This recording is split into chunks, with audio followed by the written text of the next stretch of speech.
Everybody always wondered what happened. How'd you end up on the streets? The last 27 years of my life, I've been a professional bodyguard for the Executive Protection Agency. And you were, what was it, a bodyguard? Bodyguard. Yeah. I started out when I was 16, 17, and I was the in-house speaker guy for Sound Image up in San Marcos. My buddy Brent got me the job. Yeah. My mom told me one day that I'm not allowed to surf all week long and do nothing, that I need to start helping her with the bills. And like take responsibility for yourself, kind of a thing? So for a while I would just go surfing with my buddies, and I'd be on the beach, you know, and I was learning how to surf, and I made chairs out of sand and put my dug a hole and put my book bag in the hole and you know, and that's how I was paying rent for a while. And when my mom found out, she was like, get a job. Yeah. So then ultimately what led to losing the job? Well, I didn't lose it. It was, I was coning speakers one day. I was making the boxes for the McPherson boxes and reconing JBL equipment. Yeah. And Brent got off tour, my little buddy Brent. How you doing? I'm Pete. And nice to meet you.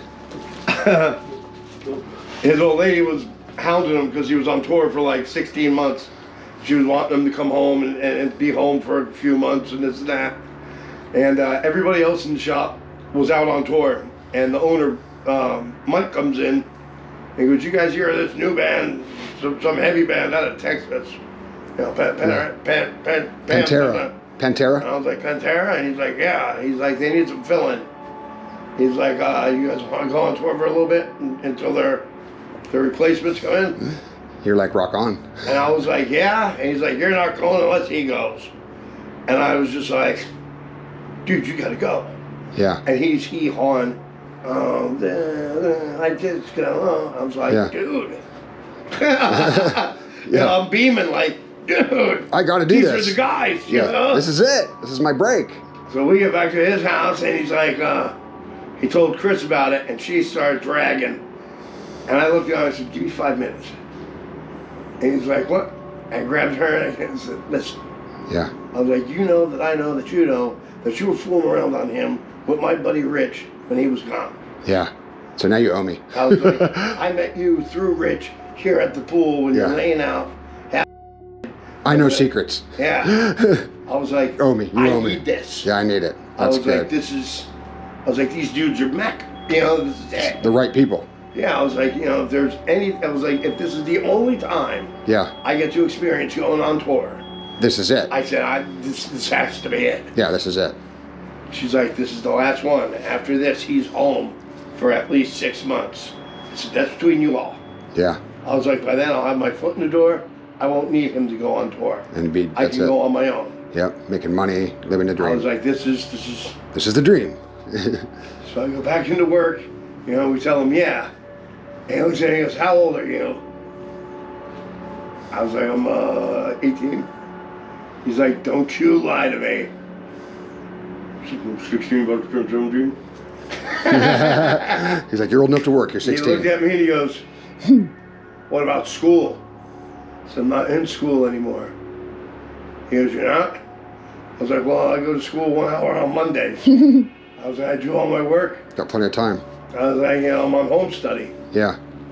He goes, I need a note from school and from your mom. That was... Now I was like, uh-oh, mother's going to be hard. My mom had no problems to get me out of She wanted you to have a job. School signed off, no problem. They gave me all my work. They said, here, this is what you're doing. If you have any problems, call. Yeah. So they loaded me with all my work for the next couple of months. And I was just, they were like, you can mail your work in, you know, and just keep on going. Mail it in as you're done. Yeah. I said, all right, word. I get my mom to sign off. I get into work, bags are packed, show him the note. He's like, all right. He made a copy of it. He gives me the original and he goes, you got to give this to the tour manager. Right. He's making you jump through hoops. Hoops are jumping. We get to Dallas, Texas, like 4 in the morning. The road manager meets us in the lobby of the hotel and he's like, all right, he goes, I got you guys up on this floor. Get in, because we're here for 3 nights. Opening night, they're from Texas. It's a big deal. He's like, breakfast is at 8. Make sure you're there on time or you may not get anything to eat. He's got Right. the animals. Right. He was like, setup starts at 9. Were you there at 8? Oh yeah. You like food? He's like, go upstairs. He goes, I know it's early. He goes, get a couple hours sleep. He's like, see you at 8, boys. So we go upstairs. I get everything all out. Got my dresser. He's got his. I'm laying in bed and my feet are just gone. Oh, just I'm like a kid in a candy store. and he's like, go to sleep. I'm like, I'm on the road to Pantera. Dude, I'm a dream I job. was like, I'm on the road to Pantera, Why bro. are you asleep? And he's like, shut up, man. Go to sleep. And I was like, man, you've been doing this that long? Yeah. I was like, this ain't nothing to you, man. I was Yeah. like, it's like, these dudes are This is my dream. Yeah. All of a sudden, you hear click, click, click, click. I sit up. I'm like, what's that? As soon as I said, what's that, our door slams open. And they come running in their Fruit of the Looms. Dallas Cowboy football helmets and Chuck Taylor sneakers with the fire hose from the hallway. And they hit me. Bang! Oh, welcoming you to the crew. I go shooting into Brent's bed. I hit him. We both fall off against the wall. Mattress gets flipped over. The hip goes. The TV goes.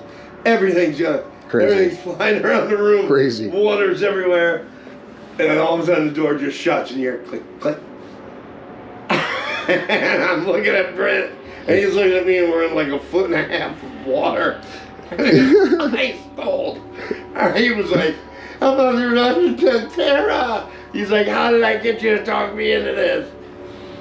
We had our room switched and the road manager's down there trying not to get kicked out of the hotel. We go into breakfast. You know, as we come walking in, got tour jackets on, you know, we're all ready.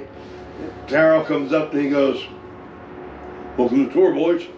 He opens up his briefcase and he's got 2 water bottles in foam that are about this big and with big slinky white straws. This part I'll have to cut out. Yeah, I wouldn't be able to talk about it. He put one over my head and he put one over Brent's head. And he welcomed I you. could see Brent just turning red, man. Yeah. And he was like, you guys get caught drinking anything You're in trouble. out of anything other than those, you're gone. Yeah. Not. Get your pool, boys. Welcome to the tour. Yeah. And he splits. And his roadie shuts his gaze. He goes, what's good on you, man? All right. Yeah. This is We turn and look, man, and everybody in the tour is there, and they're just, clapping. yeah. We eat breakfast. I got my water bottle on my chest. And Brent's looking at me, and he's like, so I'm going to, man. Yeah. And I was just like, it ain't so bad. Zipped it up, Yeah. and that was it. You shut the door? About, No, we're good. it was about 5 Oh or yeah, 6 you guys shows. can shut the door if you want. That's fine. About five or six shows, and there was a situation, and I was the only one there, and I handled it. Yeah. And from that, they knew that I had a background in martial arts, Same with me. and then Vince was like, you know, what? He's like, that was like ninja. He's Yeah. like, what's up with you, dude? Yeah. I told him I've been doing this since I'm 5, and Yeah. I'm predominant, you know. Yeah. He said, I was in this, I list the styles that I was in, and they're all like, Yeah. why do you think you did? They're like, the kid with the notes are badass. Did you come homeless from this job? Nope. Or no, Fast what- forward to 2018. I'm living on my sailboat in Annapolis, Maryland, and I got 2 house gigs locally where I'm doing security, and I got a job at Home Depot where I work half the week, and unless they call me and put me out on Yeah. tour. Yeah. I got a call to go out on tour with 2 Chainz, the rapper. Yeah, I knew who that is, 2 Chainz. Absolutely. And it was in New Jersey, opening night in New Jersey. And I was coming off a knee injury. I tore my meniscus. And I was getting ready to go back on full duty. And the paperwork hadn't gone through yet. Yeah. I had bills. I told him, hey, look, I'm done. I need to come to work. Yeah. nothing's gonna happen. It'll be all right. By the time I get on tour, it'll be good. Oh man, I can see it coming. That was it? That was it. Second night of the tour, riot breaks out when the show let out. And it all started with some dude wanting to take his drink out of the venue. One of my guys was like, no. They started fist fighting. I backed my guy up, and all of a sudden it was like 8-on-2, and it was like 30-on-2. And then the rest of the crowd got let out, and everybody just started going batshit crazy. So when you went on the streets that time, what year was that, and how long has it you been on the streets? It's been since then. I got bit. And what was the year? It was 2018. So you've been on the streets in 2018. I've been without a place to live since then. Wow. I got bit. I come home after everything was said and done. Yeah. I come home. I'm not working. I was still working my local gigs because I didn't want them to know I needed money. 2 weeks after I got home, I have a mini stroke. Oh man. And that stopped work everywhere. Absolutely. And I was on my boat, wondering what the hell am I going to do. When I spent 3 days on the boat, basically just, wondering what's up after I got out of the hospital. Kind of transitioning. And I ran the generator out of fuel, ran out of food. So now I got like 3 layers of specs on. I'm gotta go on the land, go do this. So the dinghy I had was a spare because I was having problems with the locals. Yeah. Because I was in a public access lake. Yeah. With no public access. And all the private property people had it with me in my habitual trespassing. So what happened? You moved to the streets? Well, they trashed my dinghy a couple times, so I was in the process of fixing it. So I got this little one. Yeah. And it's a little CB. Yeah. When I sit in this thing, I look like grape ink. I gotta sit all the way back. That's funny. And roll like this. Yeah. So I don't hit my knees. Yeah. So I'm getting ready to get in it, and I got the rope in one hand. I'm holding onto the ladder with my left hand, which is my stroke arm, and my left side wasn't really working right after the stroke. Man. I was kind of droopy. My arm was weak. My leg was dragging. It's like a guy who's suffering from medical issues is becoming homeless because of all this stuff happening. Yeah, and ridiculous. My buddy was coming back to stay with me. He was there. He came in from Wyoming, stayed with me for about a week, and then had to go to Texas to pick up a truck that his family was giving him because somebody died, and to see family. Yeah. And he was on his way back.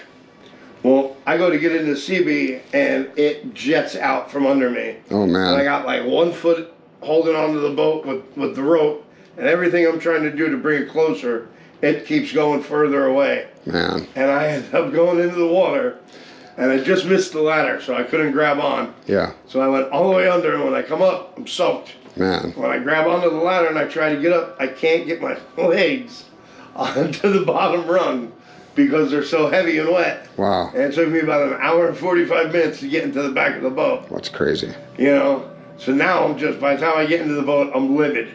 Yeah. Because I'm soaking wet. Almost dead. This is the second time. Felt like you're gonna drown. I get, because when I had the stroke, I was on my way to work, and my dinghy was sinking. My engine wouldn't start, and I lost it. Threw the engine in the back of the boat, and when I went to go get in, my left side cut out, and I tripped, and I fell. And I got stuck in between my steering and the storage. And once I finally got out of that, it took about 2 hours for me to get out of that, because I was all on this arm, and I couldn't do nothing with this arm. So when I finally powered out of it and crawled into the cabinet and called 911, and went to the hospital. So I'm like, man, this is the second time, getting into this boat. It's almost killed me. At this point, your problems are getting so big. My buddy shows up and he's like, dude, he goes, let's go to shore. We'll get you what you need. He's like, and pack a bag. He goes, you're coming with me. We're going to Atlantic City. Wow. And I said, what? He goes, I got 18 nights for $17 a night because of my woohoo travel, whatever. Yeah. He was like, let's go. I'm ready to go spend some money. Yeah. I said, okay. So I called up Kaiser. I I had Kaiser hook me up with the Kaiser in Atlantic City. Yeah. So I'd go do my physical therapy at Kaiser, and then we go hit the casinos around in Atlantic City, for 18 days. That's crazy. On the way home, we get pulled. I find out he's running from parole from Wyoming. Yeah. And they arrest him. Now I'm left with his truck, all of his stuff and my stuff in Jersey with no license. And the cop was like, I'm not going to tow the vehicle. He goes, but I'm not going to tell you you can drive away. Wow. He goes, but I'm leaving and I'm going left. Wow. He was like, I suggest you go right. He was, you have a good day, mister. Well, I drove back to Annapolis from New Jersey, and Troy finally called, and he told me, yeah, they're extraditing me. Yeah. Wyoming's pissed. He's like, hold on to my stuff. He was like, when I need money, send me some money. Just hang on to my stuff. Yep. I said, no problem. So I did that. So But when I came home, I go to my boat, and I don't see it. I had two boats. I had them sistered together. I see the one that I bought that I wasn't living on, and I don't see my other boat. yeah. But I see this red thing on the water. Yeah. It's my barbecue grill. Oh wow. My boat was so far underwater, my barbecue Was grill floating like a buoy or like a like a bobber? It was that's where it was at. Like in the front of the boat, the lanyards, my barbecue grill was zip tied to him right here at the front of the boat. Yeah. So it was underwater to where all you saw was that. Oh, I see it. It's and just, then I saw the mast. yeah. I got pictures I could show you when you got time. Oh my God, man, my buddy. Yeah. Everything I owned, with the exception of what I packed to go to Atlantic City, was in that boat. And you're suffering from all kinds of problems at this point. So and now you give up. I'm living in my buddy's Pathfinder. Yeah. I made my way out to my other boat, and I kind of, was staying in that one, but I had no dinghy. Getting back and forth to the boats was a pain in the ass. I was risking getting arrested. Yeah. And the cops were coming to me and they're like, look, we know you, from about these people gotta, you gotta stop doing this. Yeah. We're gonna have to, arrest you. Da, da, da. Well, from all this, they found out that I didn't have a license. Now they're like, now you're driving without a license, and we know about it. Yeah. So everything was about to snowball. Intimidation right there. It's Yeah. like, don't drive, don't help yourself. And the cop was being cool. He was I like, get it. Yeah. He's like, this is nonsense. I don't want to arrest you for this. He's like, but now you're driving. Yeah. You're making me have to arrest everybody you. knows that you're on a suspended license. And Yeah. And I was just like, man. And then I got pulled again, and they let me go, without really an issue. So And ultimately, finally, you're I on the was streets. just- yeah, finally I was just like, I could stay with a friend for a little bit. He was getting evicted, so when they finally got evicted, we were out of there.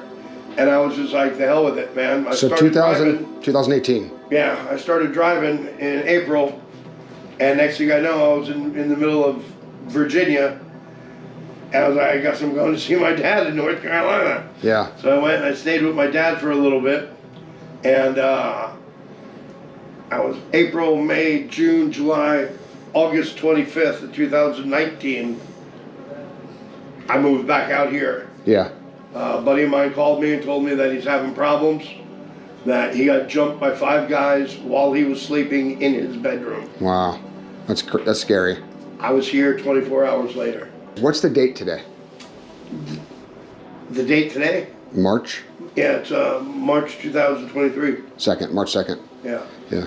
I just want to do that. Every time I see you, I want to announce our date. August, September, October, I was living with my buddy Beetle off 28th Street and C Street. Yeah. His apartments get condemned. There's Yeah. a problem with the plumbing. They came in to check, and they closed the place down. Wow. The electricity and the plumbing hadn't been touched since the 20s. That's They crazy. condemned the building and threw everybody out. Wow.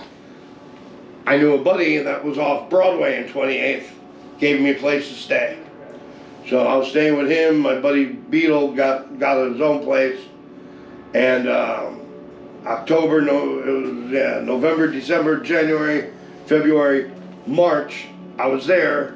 March 26th of 2020, I swelled up. So I laid down for a couple of days. instead of, because I rebuilt this dude's shed.